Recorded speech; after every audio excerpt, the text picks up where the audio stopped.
এমন কোন শহীদ যার দেহটাকে মৌমাছি পাহারা দিয়েছে, দুশমনরা তার দেহের উপরে কোনো ধরনের অত্যাচার নির্যাতন করতে পারে নাই। মক্কার মুশরিকের দল আমার নবীর কাছে আসলো, আইসা ষড়যন্ত্রমূলক তারা বলতেছে, মুহাম্মদ আমাদের কাছে নবীকে কয়েকজন আলেম সাথে দিয়ে দেন, যারা ইসলাম সম্পর্কে ধর্ম সম্পর্কে তারা ভালো জানে, এমন কয়েকজন কারি, এমন কয়েকজন আলেমকে আমাদের সঙ্গে দিয়ে দেন। কারণ আমাদের এলাকার মানুষ তারা ইসলাম গ্রহণ করেছে, এখন দিন শিখতে চায়, কোরআন শিখতে চায়, ইসলাম জানতে চায়, এমন কয়েকজন কারি আলেমকে আপনি সাথে দিয়ে দেন। আল্লাহর নবী 10 জন কারি আলেমকে তাদের সাথে দিয়ে দিলেন, আমির বানায়া দিলেন হযরত আসিম রাদিয়াল্লাহু তাআলা আনহুকে। হযরত আসিম রাদিয়াল্লাহু তাআলা আনহুকে তিনি আমির বানায়া দিলেন। চলছেন কাফিরদের সঙ্গে, ওরা প্রায় 200 জন। মদিনার অদূরে যাওয়া মাত্রই নবীর 10 জন সাহাবী তারা টের পেয়ে গেলেন তারা ষড়যন্ত্রের শিকার। পাহাড়ের অপর প্রান্ত থেকে তাদের উপরে কঠিনভাবে আক্রমণ শুরু হয়েছে। হযরত আসিম রাদিয়াল্লাহু তাআলা আনহু বলেন, প্রাণে বাঁচার জন্য পাহাড়ে আশ্রয় নাও। দ্রুত করে আমরা পাহাড়ে আশ্রয়, তারা পাহাড়ে আশ্রয় নিলেন।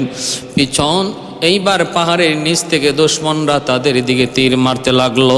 আর তারা তো অস্ত্র শূন্য ছিলেন, তাদের হাতে কোনো অস্ত্র ছিল না, যদ্দূর ছিল কোনো রকম প্রতিহত করার চেষ্টা করেছেন। 10 জনের ভিতরে 7 জন শহীদ হয়ে গেলেন, আর আছেন মাত্র 3 জন। চতুর্দিকে দুশমন বৃষ্টির মতো তীর মারে। ডাক দেয়া বলতেছে 3 জন বাকি, একজন আসিম আমির, আরেকজন হযরত যায়েদ ইবনে দাসিনা, আরেকজন হযরত খুবাইব বিন আদি। এই 3 জন সাহাবী তারা জীবিত আছেন, পাহাড়ের উপরে দাঁড়ানো। নিচ থেকে দুশমনরা আওয়াজ দিয়া কয়, আসিম তোমরা যদি সহি সালামতে জীবিত আমাদের পাশে চলে আসো, ধরা দাও, আমরা তোমাদেরকে বন্দি করে মক্কায় নেব, নির্যাতন করব না, হত্যা করব না। আমরা ওয়াদা দিলাম যদি ধরা দাও তোমাদেরকে আমরা হত্যা করব না, হয়তো বন্দি বিনিময়ে তোমাদেরকে মুক্ত করে দেব। বারবার বলতেছে। হযরত খুবাইব আর যায়েদ ইবনে দাসিনা তারা যাইতে রাজি, কিন্তু আসিম রাদিয়াল্লাহু তাআলা আনহু তিনি যাইতে রাজি হন না। তিনি যাইতে রাজি হন না বলে, না, দুশমনের ওয়াদার উপরে বিশ্বাস নাই, ওদের ওয়াদার উপরে বিশ্বাস করা যায় না। তিনি নামলেন না। আর তারা 2 জন তাদের ওয়াদার বিশ্বাসী হয়ে নামলেন। কারণ ওই যুগে কেউ যদি ওয়াদা করতো, প্রতিশ্রুতি দিত, সে যদি কাফের হতো সেটা বহাল রাখতো, এটা ছিল আদত। কিন্তু দুশমনের দল তারাও এই চুক্তিটাও ভঙ্গ করেছে, এই ওয়াদাটাও ভঙ্গ করেছে। তারা 2 জন নামা মাত্রই তাদেরকে রশি দিয়া বেঁধে ফেলেছে, যেটা কথা ছিল না, রশি দিয়া বেঁধে ফেলেছে। আর ভাইরা বন্ধুরা, হযরত আসিম রাদিয়াল্লাহু তাআলা আনহুর দিকে তীর মারতে লাগলো। ইনিও যদ্দূর পারেন প্রতিহত করতেছেন। এক পর্যায়ে হযরত আসিম তিনি শহীদ হয়ে যাবেন, তীরে বিদ্ধ হলেন। এইবার আল্লাহর কাছে তিনি দোয়া করতেছেন, আল্লাহুম্মা আখবির আন্না রাসূলাক। প্রথম দোয়াটা ছিল হযরত আসিমের, ওগো আল্লাহ তোমার হাবিব আমাদেরকে বহুত বড় ভালো নিয়তে পাঠাইছেন, কিন্তু ইনি জানেন না আমরা যে ষড়যন্ত্রের শিকার। ওগো আল্লাহ আমাদের খবর তুমি তোমার হাবিবের কাছে পৌঁছে দিও। ও মালিক খবরখানা তোমার হাবিবের কাছে পৌঁছে দিও। এই দোয়াটা আল্লাহর কাছে করলেন, আল্লাহ পাক বাতাসের মাধ্যমে এই খবর হাবিবের কাছে পৌঁছায় দিলেন মদিনায়। সুবহানাল্লাহ। আল্লাহর নবী মসজিদে নববীর মিম্বর থেকে সাহাবায়ে কেরামদেরকে বলতেছেন, সাহাবীরা আমার যে 10 জন সাহাবীকে পাঠাইলাম তালিমের জন্য, দিন শিখানোর জন্য, ওরা ষড়যন্ত্রের শিকার হয়েছে। আমার আসিমকে ওরা শহীদ করে দিতেছে, আর যায়েদকে তারা বন্দি করেছে, খুবাইবকে তারা বন্দি করেছে। বাকিদেরকেও শহীদ করে ফেলেছে। আল্লাহর নবী, রহমতের নবীকে আল্লাহ জানায় দিলেন, আল্লাহ যখন জানান নবী তখন জানেন, আল্লাহ যখন জানান না নবী তখন জানেন না। কারণ ওরা যখন নবীকে ধোঁকা দিয়া সাহাবীদেরকে নিয়ে আসছে তখন আল্লাহ জানান নাই এদের ব্যাপারে, এজন্য নবী জানেন নাই। এখন জানাইছেন বিদায় নবী জানছেন। এটা হলো আহলে সুন্নাহ ওয়াল জামাতের আকীদা। এমন জানাকে ইলমে গায়েব বলে না, এমন জানাকে জাননেওয়ালাকেও আলিমুল গায়েব বলে না। ভাইরা বন্ধুরা, এজন্য বলতেছি আল্লাহর নবী, রহমতের নবীর কাছে খবর গেল হযরত আসিম রাদিয়াল্লাহু তাআলা আনহু শহীদ হয়ে যাবেন। শহীদ হওয়ার আগে তিনি আল্লাহর কাছে দোয়া করতেছেন, আল্লাহুম্মা ইন্নী আহমিলাকাল ইয়াউমা দীনাক ফাহমিলি লাহমি। আল্লাহ, আমি তোমার দ্বীনের হেফাজত করেছি, তুমি আমার দেহের হেফাজত কইরো। সুবহানাল্লাহ, কি দোয়া! আল্লাহুম্মা ইন্নী আহমিলাকাল ইয়াউমা দীনাক ফাহমিলি লাহমি, ফাহমিলি লাহমি। আমি তোমার দ্বীনের হেফাজত করেছি, আল্লাহ তুমি আমার দেহের হেফাজত তুমি কইরো। এই দোয়া আল্লাহর কাছে কবুল হয়েছে। ভাইরা বন্ধুরা, কবুল হয়েছে। বিদায় কি হলো জানেননি? হযরত আসিম রাদিয়াল্লাহু তাআলা আনহুকে শহীদ করার পর দুশমনরা ওনার লাশটাকে নেওয়ার জন্য কাছে আসলো। কারণ একজন মহিলা যার বাবাকে হযরত আসিম রাদিয়াল্লাহু তাআলা আনহু বদরের ময়দানে হত্যা করেছিলেন, ওই মহিলা ওয়াদা দিয়েছিল, যদি তোমরা আসিমের দেহটা আনতে পারো, যদি তোমরা আসিমের দেহ আনতে পারো 100টা উট তোমাদেরকে পুরস্কার দিব, আসিমের মাথা যদি আনতে পারো 100টা উট পুরস্কার দিব, আমি তার কলিজা চিবায়া খাবো। এই মহিলা এইভাবে হুকুম দিয়েছিল, ঘোষণা দিয়েছিল। এজন্য আসিম রাদিয়াল্লাহু তাআলা আনহুকে শহীদ করার পর ওনার দেহটাকে আনার জন্য অথবা তার কল্লা আনার জন্য প্রতিযোগিতা শুরু হয়ে গেল। দুশমনরা পাহাড়ের উপরে উঠল, কে তার দেহটাকে মক্কায় নিয়ে যাবে, 100 উট পুরস্কার আনবে, কে আনবে? ওই অবস্থায় আল্লাহ পাক জঙ্গলের মৌমাছিকে আল্লাহ আদেশ করলেন, তাড়াতাড়ি করে দ্রুত যা রে, দ্রুত যা, দ্রুত যা। আমার আসিম আমার দ্বীনের হেফাজতকারী ছিল, এবার তার দেহের হেফাজতকারী আমি আল্লাহ। জঙ্গলের মৌমাছিকে আল্লাহ আদেশ করলেন, দ্রুত করে আসিমের দেহটাকে তোমরা চারদিক দিয়ে ঘেরাও করে রাখো, দুশমন যেন আমার আসিমের দেহের পাশেও যাইতে না পারে। যেই মাত্র দুশমনগুলা কাছাকাছি যায়, মৌমাছির চাক দুশমনদের গায়ে এমনভাবে হামলা করে দিক বিদিক তারা দৌড়তে শুরু করে, বেদিশা বনে যায়। আবার যখন কিছুটা কাছে কেউ আসতে চায় অন্য দিক দিয়ে আবার মৌমাছি তাদের উপরে হামলা করে, আবার পিছনের দিকে দৌড়াইতে থাকে, ভাবতে থাকে। একটা সাধারণ মৌমাছিকে আল্লাহ পাক হযরত আসিম রাদিয়াল্লাহু তাআলা আনহুর পবিত্র দেহের পাহারাদার বানায় দিলেন। মৌমাছি আল্লাহ পাকের পক্ষ থেকে নির্ধারিত ফৌজ হয়ে গেল। এজন্য আল্লাহ যদি কোনো বাহিনীর সাথে লড়তে চান ফেরেশতা লাগে না রে ভাই। আল্লাহ যদি চান ছোট্ট মৌমাছি দ্বারাও কোনো জাতিকে আল্লাহ ধ্বংস করতে পারেন। আলহামদুলিমান কাদ্দারা খাইরাম ওয়া খাবালা, আলহামদুলিমান কাদ্দারা খাইরাম ওয়া খাবালা, ওয়াশকুরু লিমান সাওয়ারা হুসনাও ওয়া জামালা, ফরদুন সামাদুন আন সিফাতিন খালকি বারিউন, রব্বুন আযালিয়ুন খালাকাল খালকা কামালা, লা জিদ্দা ওয়ালা নিদ্দা ওয়ালা হাদ্দা লিমাওলা, লা জিদ্দা ওয়ালা নিদ্দা ওয়ালা হাদ্দা লিমাওলা, আল-আনা কামা কানা ওয়ালাম ইয়ালকা যাওয়ালা, আল-আনা কামা কানা ওয়ালাম ইয়ালকা যাওয়ালা, লা মিসলা ওয়ালা সাওয়ার মিসলাম ওয়া নাযীরা, মান ক্বালা সিওয়া যালিকা ক্বাদ ক্বালা মুহালা। ভাইরা বন্ধুরা, জন্য বলতেছিলাম সারা দিন পাহারা দিছে মৌমাছি, বডির চতুর্দিকে মৌমাছি বসা, কোনো দুশ্মন পাশে যাইতে পারে না। রাতের বেলা দুশ্মনরা আসছে, হয়তো রাতের বেলা মৌমাছি থাকবে না, চলে এখন চলে যাই, আমরা রাতে আসব। রাতে আল্লাহ এমন মুষলধারে বৃষ্টি দিলেন, ওই মুষলধারে বৃষ্টির দ্বারা দেহটারে আল্লাহ সাগরে ভাসায় নিলেন। ওরা আয়েশা আসিম রাদিয়াল্লাহু তাআলা আনহুর দেহকে আর পায় নেই। এইভাবে আল্লাহ পাক তার নবীর সাহাবীর দেহটাকে আল্লাহ পাক হেফাজত করেছেন, সংরক্ষণ করেছেন।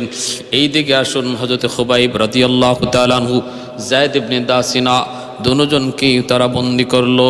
খুবাইবকে বাজারে উঠাইলো, খুবাইবকে কিনে নিল হারেসের বেটারা, কারণ হারেস বদরের যুদ্ধে নিহত হয়েছে।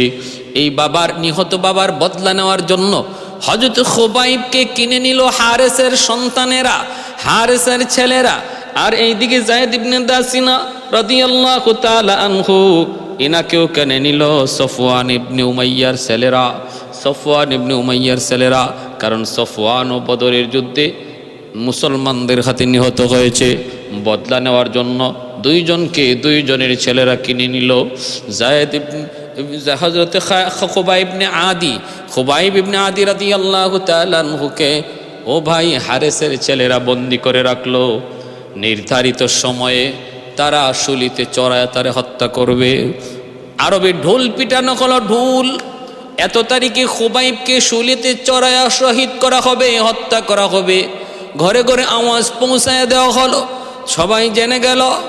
আর এক জায়গায় বন্দি করে রাখলো। ভাইয়েরা, বন্ধুরা, ওই হারেসের একটা মেয়ে ছিল যার নাম ছিল জয়নব। তিনি পরে কালেমা পরে মুসলমান হয়েছেন। জয়নব বলতেছেন, আমি খুবাইবের মতো বন্দি আমার জীবনে কোনোদিন দেখি নাই। মা রাআইতু আসিরান কাতুন খাইরাম মিন খুবাইব, লাকাদ রাআইতুহু ইয়াকুলু মিন কিতাতিন আব ওয়া মা বিমাক্কাতা ইয়াউমা ইদিন তামার। জয়নব বলতেছেন, খুবাইবের মতো বন্দি আমার জীবনে আমি দেখি নাই, দেখব না। কারণ আমি তার কাছে বেমৌসুমি ফল পেয়েছি। মক্কায় যখন আঙ্গুর নাই, ওই আঙ্গুর আমি তার কাছে পেয়েছি। মক্কায় যখন খেজুর নাই, সেই খেজুর আমি তার কাছে পেয়েছি। মক্কায় যেই ফল জন্মই নেয় না, ওই ফলও আমি খুবাইবের কাছে পেয়েছি। অতএব আমার ধারণা ওমা কানা ইল্লা রিজকুন রাযাকাহুল্লাহ, এটা কোনো দুনিয়ার রিজিক নয়। আমার বিশ্বাস এটা আল্লাহর দেওয়া রিজিক। সুবহানাল্লাহ। হযরত মরিয়ম আলাইহিস সালামের কাছে জাকারিয়া আলাইহিস সালামও বেমৌসুমি ফল দেখেছিলেন আর বলেছিলেন, মরিয়ম আন্না লাকি হাযা, কেমন করে এই ফল তোমার কাছে? তিনি বলেন এটা আমার আর হুয়া মিন ইনদিল্লাহ, আমার আল্লাহর পক্ষ থেকে। হযরত খুবাইব রাদিয়াল্লাহু তাআলা আনহুর কাছেও আল্লাহর পক্ষ থেকে আসমানি ফল আল্লাহ পাকের পক্ষ থেকে তার কাছে দেওয়া হলো। ভাইয়েরা, বন্ধুরা, ওই অবস্থা হযরত জয়নব বলেন, একদিন আমার একটা ছোট্ট বাচ্চা যাইতে যাইতে খুবাইবের কাছে চলে গেছে। অথচ খুবাইবের কাছে তখন একটা খুর ছিল, যে খুরটা সে আমার কাছ থেকে চেয়ে নিছে যেন পরিষ্কার হয়, আগামীকাল তারে শহীদ করা হবে, আগামীকাল তারে শুলিতে চড়ানো হবে। এখন যেন সে পাক ও পবিত্র হতে পারে, অতিরিক্ত পশম যেন কাটতে পারে, সেই খুরটা আমি তার হাতে দিয়েছি। আর কিছুক্ষণ পরেই তাকে দেখে আমার বাচ্চাটা তার কুলে বয়ে রয়েছে আর হাতে খুর।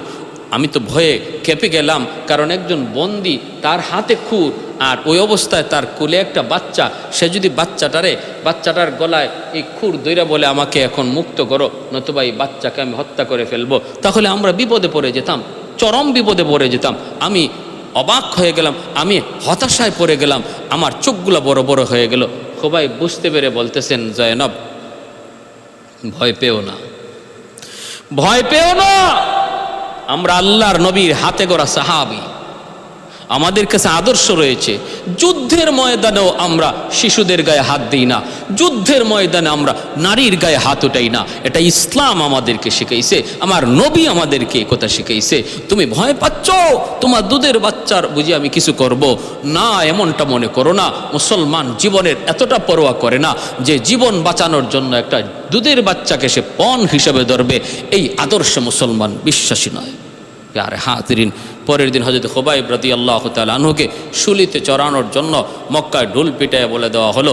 ওই ঢোল পিটানোর মধ্যে সমস্ত মানুষ জানলো ধরে নিয়ে যাওয়া হচ্ছে, নির্ধারিত জায়গায় শুলিতে চড়াবে। আর ভাইরা মক্কার মানুষ তারাও এইভাবে কি করতেছে, যাইতেছে আর খুবাইবকে কেউ মারতেছে, আঘাত করতেছে। নির্যাতনের এমন কোনো মাত্রা আর বাকি ছিল না যা হযরত খুবাইব রাদিয়াল্লাহু তাআলা আনহুর উপরে করা হয় নাই। যার সাক্ষী পরবর্তীতে দিয়েছিলেন হিমসের গভর্নর হিমসের গভর্নর, যিনি পরবর্তীতে এর সাক্ষী দিয়েছিলেন সাঈদ ইবনে আমর আল জুমাহি রাদিয়াল্লাহু তাআলা আনহু, যিনাকে হযরত ওমর হিমসের গভর্নর বানিয়েছিলেন। ইনি সাক্ষী দিয়েছিলেন যে খুবাইবের উপরে কি পরিমাণ নির্যাতন হয়েছে, কিন্তু আমি সেদিন কিছু করতে পারি নাই, আমি তখন ওদের মতোই ছিলাম, অমুসলিম। এখন যদি আমার সেই নির্যাতনের কথা ইয়াদ হয়, আমি মাঝে মাঝে অজ্ঞান হয়ে যাই। হযরত খুবাইব রাদিয়াল্লাহু তাআলা আনহুকে শুলিতে চড়ানোর জন্য যখন মক্কার রাজপথ দিয়ে নিয়ে যাওয়া হয়, মক্কার মানুষগুলি ছোট বড় নারী পুরুষ সবাই পিছনে পিছনে যাইতেছি। আর শুলিতে চড়াবে, কেউ তাপ্পর মারে, কেউ ঘুষি মারে, কেউ আঘাত করে, কেউ ঢিল মারে। ভাইরা বন্ধুরা, শুলিতে চড়ানোর আগে হযরত খুবাইব, ওনাকে বলা হচ্ছে, খুবাইব তোমার মনে কোনো আশা আসেনি, মনের শেষ আশা পূরণ করার সুযোগ যদি তুমি চাও তোমাকে দেওয়া হলো। হযরত খুবাইব বলেন, সাইয়্যিদুনা খুবাইব তিনি তখন বলতেছেন, আমাকে 2 রাকাত নামাজ পড়ার সুযোগ দাও, আমি 2 রাকাত নামাজ পড়তে চাই। জীবনের শেষ সময়ে 2 রাকাত নামাজ পড়া সুন্নত হযরত খুবাইব রাদিয়াল্লাহু তাআলা আনহুর দ্বারা সেটা প্রচলন শুরু হয়। 2 রাকাত নামাজ পড়লেন, লম্বা করলেন না, সংক্ষেপের মধ্যেই নামাজটা শেষ করলেন রে ভাই। এরপরে যখন শুলিতে চড়ানো হবে, হযরত খুবাইব আল্লাহর কাছে দোয়া, ওয়াকতুলহুম বাদাদা ওয়ালা তুবকি মিনহুম আহাদা। মালিক, ওই দুশমনগুলিকে তুমি এক একটা করে গণনা করে রাখো, ওদেরকে তুমি হত্যা কইরো, একজনকেও তুমি চাইরো না। এই রকম বদদুয়াটা হযরত খুবাইব করতেছিলেন। আর বলতেছিলেন, মা আল্লাহ আমার এই খবর তোমার নবীর কাছে পৌঁছে দিও, মাওলা তোমার নবীর কাছে আমার এই খবর পৌঁছে দিও। এই খবরটাও আল্লাহ পাক পৌঁছে দিলেন তার হাবিবের কাছে। আর যেই দোয়া করলেন, আল্লাহুম্মা আহসিহিম আদাদা ওয়াকতুলহুম বাদাদা ওয়ালা তুবকি মিনহুম আহাদা, এই দোয়াটাও কবুল হয়ে গেল। একটাকেও আল্লাহ ছাড়েন নাই, একে একে সবগুলাকে আল্লাহ পাক এক একটা যুদ্ধে আল্লাহ পাক হত্যা করেছেন, আল্লাহ ধরেছেন। ভাইরা বন্ধুরা, এইবার হযরত খুবাইব রাদিয়াল্লাহু তাআলা আনহুকে শুলিতে চড়ায় যখন বৃষ্টির মতো তীর মারতে লাগলো, ওই অবস্থায় হযরত খুবাইবকে তারা একটা প্রশ্ন করেছিল, খুবাইব একটু বলো, তোমার জায়গায় মুহাম্মদ আছে, যদি এতটুকু তুমি মানতে পারো লাগবে না, কথা দিলাম তোমাকে মুক্ত করে দেব। হযরত খুবাইব বলেন, খোদার কসম, আমি খুবাইব জীবিত থাকতে আমার নবীর গায়ে একটা কাঁটা বিদ্ধ হবে, বরদাস্ত করব না। এজন্য আবু সুফিয়ান বলতেছিল, মা রাআইতু আহাদান ইউহিব্বু আহাদান কা আসহাবে মুহাম্মাদা, মুহাম্মদের সাহাবীরা এমনটা ভালোবাসে তার নবীকে। আমি পৃথিবীতে কত প্রেমিক দেখেছি, পৃথিবীর জমিনে কত ভালোবাসা দেখেছি, কিন্তু মুহাম্মদের সাহাবীরা তারে যেইভাবে ভালোবাসে, এমন ভালোবাসার নজির আমি কোথাও পাই নাই। হযরত খুবাইব রাদিয়াল্লাহু তাআলা আনহুকে শুলিতে চড়ায়া বৃষ্টির মতো তীর মেরে মেরে শহীদ করে দিল। যায়েদ ইবনে দাসিনা রাদিয়াল্লাহু তাআলা আনহুকেও এইভাবে তারা শহীদ করলো। কিন্তু লাশ নামায় না রে যুবক, লাশ তো নামায় না। দুশমনরা চাইতেছে লাশটা এইভাবেই ঝুলুক, পাখিরা টুকরায় টুকরায় তার মগজ খাবে, লাশের সাথে যেন অপমান হয়। এই নিয়তে অপমান করার জন্য ওই শুলিতে চড়ানো অবস্থায় তার লাশটাকে রেখে দিল।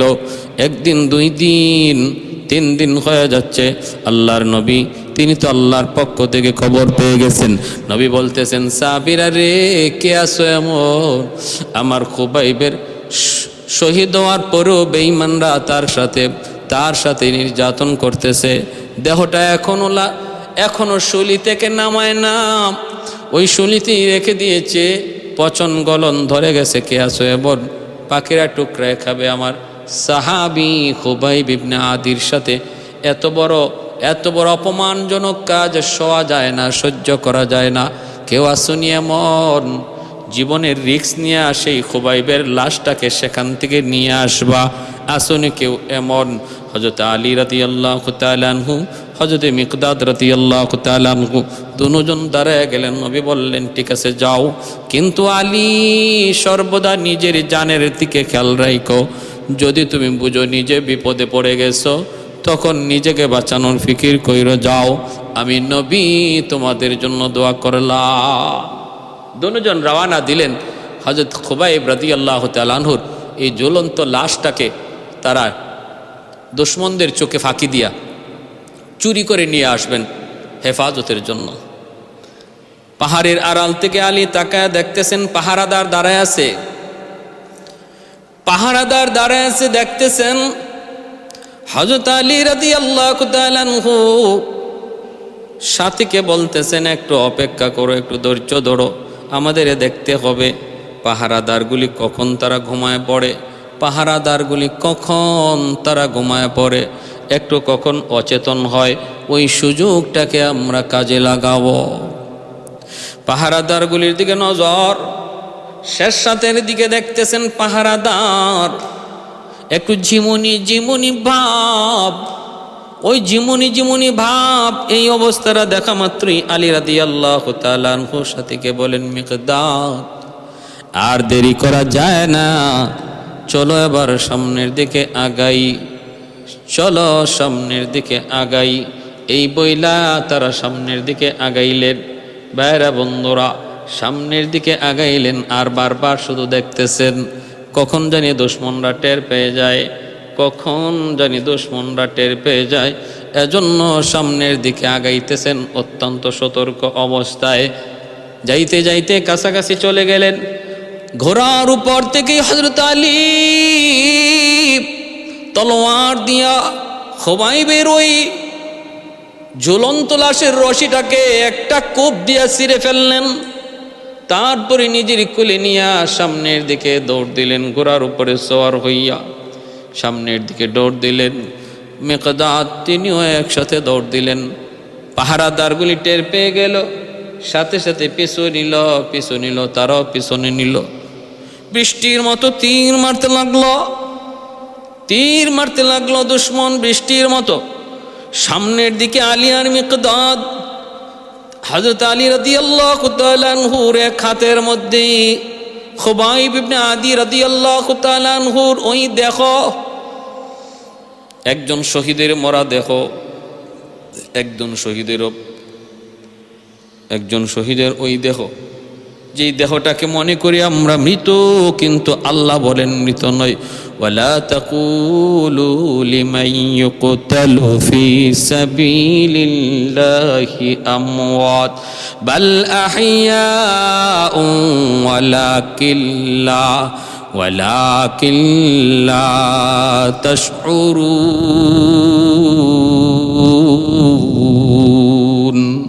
আল্লাহ বলেন তোমরা মনে করো আমার রাস্তায় যারা শহীদ হয় তারা বুঝি মৃত, কিন্তু না, তারা মৃত নয়, তারা হলেন জীবিত, অথচ তোমরা বুঝো না।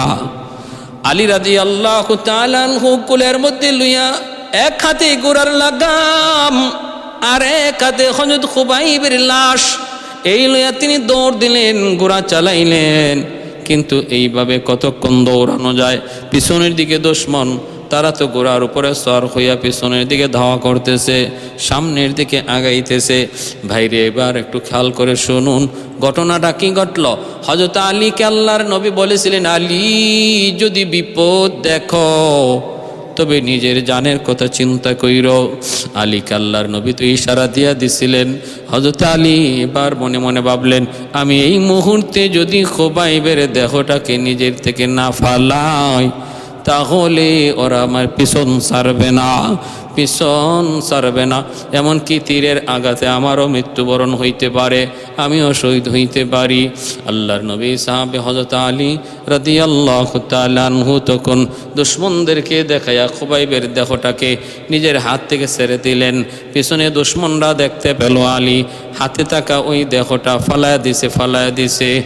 এরাও সামনের দিকে আসতেছে, আলীও সামনে চলে যাইতেছেন, আর দুশমনগুলা খুবাইবের দেহর কাছাকাছি আসতেছে, কারণ এটি তো মাটিতে ফালায়া দিছেন। দুশমন দেখতেছে মাটিতে ফালানো দেহ মাটিতে পড়ার আগেই আল্লাহর হুকুমে ওই মাটি আল্লাহর হুকুমে ফাঁক হয়ে গেল। সুবহানাল্লাহ। হযরত আলী রাদিয়াল্লাহু তাআলা আনহু নিজের কুল থেকে যখন দেহটারে ফালাইবেন দোয়া করেছিলেন, মালিক জানি না কেমন করে তোমার নবীর সাহাবীর দেহটা হেফাজত হবে। আল্লাহ আমার দায়িত্ব যদ্দূর ছিল আমি আদায় করেছি, এইবার বাকিটা তোমার কাজ মাওলা, তুমি হেফাজত কইরো, তুমি সংরক্ষণ কইরো। এই বইলা দেহটাকে ফালানো মাত্রই আল্লাহ জমিনকে আদেশ করলেন, রে জমিন তাড়াতাড়ি করে তুমি ফাঁক হয়ে যাও, কবর হয়ে যাও, আমার খুবাইবের দেহটা তোমার মধ্যে তুমি গিলে ফেলো, আর তোমার ভিতরে যাওয়া মাত্রই তুমি মাটি আগের মতোই চাপা দিয়া আগের মতো উপরে মিলে যাও, নিচের দিকে কবর উপরের দিকে মিলে যাও, যেন দুশমন আমার খুবাইবের দেহ নিতে না পারে। দুশমন নিজের চোখে দেখলো আলী দেহটা নিতে পারে না, ওই দেহটা আলী ফালায়া গেল, কিন্তু দেহ তারা ধরতে পারে নাই, খুবাইবের দেহ তারা ধরতে পারে নাই। ধরার আগেই জমিন নিজের পেটে আশ্রয় দিয়ে দিল, আমানত হিসেবে গ্রহণ করে নিল। ডরতে নেহি দুনিয়া মে মুসলমানों के से, डरते नहीं दुनिया में मुसलमानों किसी से, जब मिल गई है दौलत ईमान नबी से, जब मिल गई है दौलत ईमान नबी से। ऐ मर्द मुसलमान है तू मर्द मुसलमान, एक हाथ में तलवार है एक हाथ में कुरान, एक हाथ में तलवार है एक हाथ में कुरान। ऐ मर्द मुसलमान तुझे डरती किसी है, दुश्मन मकाबिल तेरी नाराए तकबीर है, दुश्मन के मकाबिल तेरी नाराए तकबीर है। बाजू तेरा को तौहीद की कुव्वत से कवी है, बाजू तेरा तौहीद की कुव्वत से कवी है, इस्लाम तेरा दीन है तो मस्त पजी है, इस्लाम तेरा दीन है तो मस्त पजी है। এজন্য ভাইরা বলতেছিলাম যে এই তিনজন সাহাবী ইসলামের ইতিহাসে তাদের শহীদ হওয়ার করুণ ইতিহাস। তিনজন শহীদ হয়েছেন দুশমনদের ধোঁকাবাজির কারণে। দুশমনরা ধোঁকাবাজি করেছে নবীর সাথে, মুসলমানদের সাথে। ইসলামের ইতিহাসে ধোঁকাবাজি নাই, ধোঁকাবাজির ইতিহাস হলো বেঈমানদের, ধোঁকাবাজির ইতিহাস হলো খ্রিস্টানদের, ধোঁকাবাজির ইতিহাস হলো ইহুদিদের। মুসলমানদের ইতিহাসে ধোঁকাবাজি নাই। আল্লাহর নবী যখন যার সাথে ওয়াদা করেছেন সেই ওয়াদা আল্লাহর নবী রক্ষা করেছেন। আল্লাহর নবী যখন যার সাথে ওয়াদা করেছেন সেই ওয়াদা 100 পূরণ করার চেষ্টা করেছেন। হযরত আমির মুআবিয়া রাদিয়াল্লাহু তাআলা আনহুর সাথে দুশমনদের সন্ধি হলো, আমরা সকাল পর্যন্ত কোনো যুদ্ধ করব না। তিনি এর ভিতরেই তিনি কি করলেন, রাতের বেলা যুদ্ধ করলেন না, কিন্তু আগাইতে দুশমনদের সীমানার কাছে চলে গেলেন। উদ্দেশ্য হলো সকাল হওয়া মাত্রই তিনি দুশমনদের সীমানায় ঢুকে পড়বেন, তারা যেন প্রস্তুত হওয়ার সুযোগ না পায়। তাই করলেন, ঢুকে একদম দুশমনকে পরাজিত কইরা দখল করার মতো অবস্থা, সব জয় করার মতো হালতে পরিস্থিতি তৈরি হলো। ওই অবস্থায় পিছন থেকে মদিনা শরীফ থেকে যাওয়া একজন সাহাবী ডাইকা বলেন, মুআবিয়া, আল্লাহর নবীর পবিত্র জবানে শুনেছি নবীজি বলেছেন কখনো তোমরা ওয়াদা ভঙ্গ করবা না। ওয়াদা ছিল রাতের ভিতরে আমরা কেউ কারোর সাথে যুদ্ধ করব না। যদিও যুদ্ধ করো নাই, কিন্তু যুদ্ধের উদ্দেশ্য নিয়ে সামনে আগানো এটাও যুদ্ধের ভিতরে সামিল, এটাও এদের সাথে ওয়াদা ভঙ্গ। আল্লাহর নবী নিষেধ করেছেন, ইসলাম তা শিক্ষা দেয় নাই। বলা মাত্রই হযরত আমির মুয়াবিয়া বিজিত এলাকা, যে জায়গা যে এলাকা জয় করেছিলেন, ওই জয়কৃত এলাকাটাও তিনি দুশমনদের ফেরত দিয়া আবার চলে এসেছিলেন। ইসলামের ইতিহাসে অনন্য দৃষ্টান্ত। মুসলমান কখনো ওয়াদা ভঙ্গ করে না, যখন যার সাথে যে ওয়াদা দেয় ওয়াদা পূরণ করে। আর ওই দুশমনগুলা ধোঁকাবাজি করে আমার নবীর কাছ থেকে মদিনা শরীফের প্রসিদ্ধ 10 জন আলেম কারিকে তারা ষড়যন্ত্র করে নিয়ে রাস্তায় শহীদ করলো। 3 জনকে বন্দি করে মক্কায় নিল। আর হযরত খুবাইব, আর হযরত যায়েদ ইবনে দাসিনা, আর হযরত আসিম রাদিয়াল্লাহু তাআলা আনহু, এই 3 জনের মধ্যে 2 জনের দেহ উপরে তাদের খুব আক্রোশ ছিল। এক হলো হযরত আসিম, আর এক হলো হযরত খুবাইব। এই 2 দেহের উপরে তাদের আক্রোশ ছিল। আল্লাহ ওই দুটোটা দেহকে কুদরতিভাবে আল্লাহ হেফাজত করেছেন। আসিম রাদিয়াল্লাহু তাআলা আনহুর দেহটাকে আল্লাহ হেফাজত করেছেন জঙ্গলের মৌমাছির দ্বারা। মৌমাছি পাহারা দিয়েছে সারাদিন, আর রাতের বেলা প্রচণ্ড মুষলধারে বৃষ্টির দ্বারা দেহটাকে আল্লাহ নদীতে নিয়ে দুশমনদের হাত থেকে হেফাজত করেছেন। আল্লাহ ইজ্জত রেখেছেন শহীদের দেহের। আর একদিকে হযরত খুবাইব রাদিয়াল্লাহু তাআলা আনহুর ওই জ্বলন্ত দেহটা, যেটা শুলিতে চড়ানো ছিল, সেখান থেকে আলী রাদিয়াল্লাহু তাআলা আনহু তিনি নিয়ে বাঁচতে চাইলেন, কিন্তু পারলেন না, ফালাইয়া দিলেন। আল্লাহ জমিনকে আদেশ কইরা জমিনের মধ্যে চিরনিদ্রায় শান্তির ঠিকানা বানায়া, জান্নাত বানায়া নবীর সাহাবীকে শোয়া রাখলেন। দুশমন তার দেহের সাথেও কোনো অপমানজনক কাজ করতে পারে নাই। অতএব ইজ্জত একমাত্র কার? আল্লাহর। ইজ্জত দেয় কে? আল্লাহ। ইজ্জত নেয় কে? আল্লাহ। আল ইজ্জত ওয়ালিল্লাহি ওয়ার রাসূলি, আল্লাহ এবং আল্লাহর রসুলের জন্য সম্মান আর ইজ্জত। যে আল্লাহ ইজ্জত ইজ্জু মান তাশাউ ওয়া তুযিল্লু মান তাশাউ বিয়াদিকাল খাইর। আল্লাহ পাকের হাতেই ইজ্জত সম্মান, আল্লাহ পাকের হাতেই বেইজ্জতি। আল্লাহর কাছে আমরা সর্বদা ইজ্জতের জিন্দেগি চাই, আল্লাহর কাছে আমরা সর্বদা সম্মানের জিন্দেগি চাই। আল্লাহর বিধিবিধান মাইনা আল্লাহর জমিন আল্লাহর দিনকে আল্লাহ বুলন্দ করে দিন, সেই আশা ব্যক্ত রেখে আমি আমার সংক্ষিপ্ত কথাগুলা এখানে শেষ করলাম। নবী সাহাবায়ে কেরামের মতো জীবন আল্লাহ আমাদেরকে দান করুন। ওয়া আখির দাওয়ানা